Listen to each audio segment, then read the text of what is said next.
Hello and welcome to your daily mobile game sizzle with me, Jon Jordan. We're in the shadowy world of IPOs today. So IPOs are initial public offerings. This is where companies sell their shares on the exchanges for the first time, and investors and members of the general public can buy those shares. It's very interesting and it's a bit speculative, so we're shadowy and we're wearing our speculative hat today. As you can see, the company we're talking about first is Netmarble.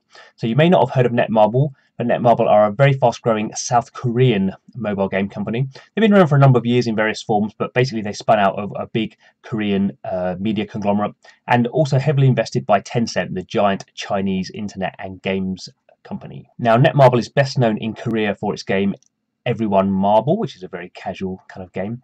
Also known for some pretty hardcore RPGs, so Seven Knights is one. And most recently, it released the game Lineage 2 Revolution, which was an absolute incredible success. In its first month, it raised $180 million of revenue. The things are good for Netmarble at the moment. Its annual sales are about $1.9 billion.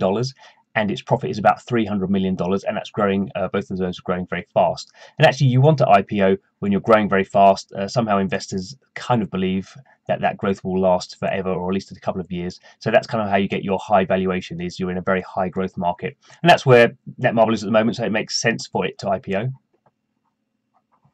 Indeed, Netmarble is growing so fast at the moment, its IPO may raise it quite a bit more money than it originally expected. Now, we have to point out there's not a date for when it will IPO, but the company has said it wants to, and there's not a price, so we don't know exactly how much money it's going to raise. That kind of depends on market conditions and depends on what its advisors suggest. But it looks like Netmarble is going to be actually the biggest gaming IPO in Korea ever, and that would beat the record set by NCSoft a few years ago.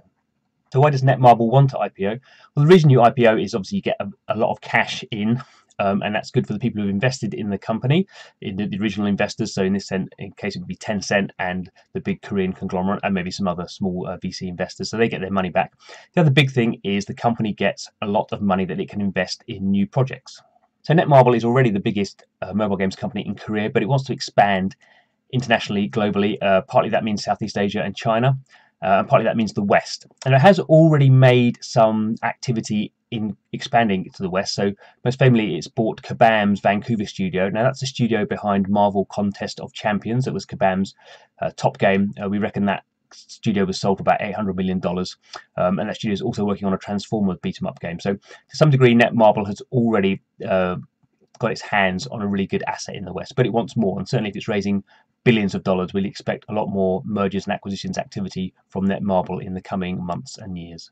Thanks for watching your daily mobile game sizzle. Don't forget to come back tomorrow and see what we're sizzling about then.